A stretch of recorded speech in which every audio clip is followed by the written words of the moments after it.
آپ مالی پریشانی سے دو چار، جادو سے پریشان، لوگوں کی شرارتوں سے پریشان، حاسدین کے حسد سے پریشان، جو بھی آپ کی پریشانی ہو، قرض کا بوجھ جو کہ آج کل کی بہت بڑی پریشانی ہے، جو بھی پریشانی ہو، آپ یہ نہ سوچیں کہ اس پریشانی کے لیے کوئی ایسی مصیبت نہیں جو انشاءاللہ العزیز اس چھوٹی سی صورت کے 7 دن کے وظیفے سے ختم نہ ہو۔ یہ میرا چیلنج ہے۔ آئیے میں آج آپ کو انشاءاللہ ایسی صورت کا پتہ دیتا ہوں کہ اس کو آپ نے پڑھنا ہے اور 7 دن تک پڑھنا ہے۔ انشاءاللہ العزیز 7 دنوں میں آپ کی ہر پریشانی کا حل نکل آئے گا۔ آپ کی جو بھی پریشانی وکفا وسلام علی عبادہ الذین اصطفیٰ، اما بعد فاعوذ باللہ من الشیطان الرجیم، بسم اللہ الرحمن الرحیم۔ السلام علیکم ورحمۃ اللہ وبرکاتہ۔ پیارے بھائیو بہنوں، مشکلات، مسلمان اور مشکلات، آج کل لوگوں نے یہی سمجھا ہے کہ مشکلات صرف مسلمان پر آتے ہیں، حالانکہ یہ ایک حد تک یہ بات صحیح بھی ہے۔ اشد الناس البلاء الانبیاء ثم الامثل فالامثل۔ سب سے زیادہ مشکلات، سب سے زیادہ مصیبتیں پیغمبروں پر، انبیاء کرام پر آتے ہیں۔ حدیث میں آتا ہے اشد الناس البلاء الانبیاء ثم الامثل فالامثل۔ پھر جتنے ان کے ساتھ جو نزدیک ہوتے ہیں، قربت میں قریب ہوتے ہیں، ان پر زیادہ آتے ہیں۔ تو مسلمانوں پر یہ دنیا میں مصیبتیں، امتحان ہوتی ہیں، لیکن بعض اوقات عذاب بھی ہوتی ہیں، اللہ نہ کرے۔ اللہ ہمیں اپنے غضب، اپنے غیظ و غضب، اپنے عذاب سے بچا کر رکھے، اپنی حفاظت میں رکھے۔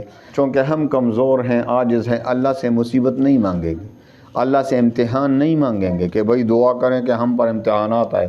ہم بہت کمزور ہیں، عافیت کا معاملہ چاہیں گے اللہ سے کہ اللہ تعالی ہمارے ساتھ عافیت کا معاملہ، کرم کا معاملہ، نرمی کا معاملہ فرمائے، کیونکہ ہم بہت کمزور ہیں، امتحانات کے برداشت کرنے کے ہم میں طاقت کہاں ہے۔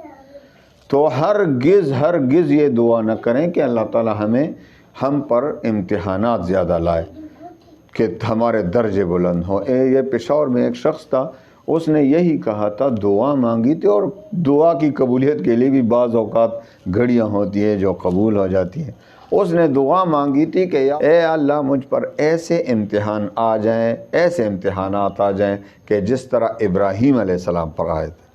تو اس کی دعا قبول ہو گئی اور اس پر ہر طرف سے امتحانات کی بارش ہونے لگی۔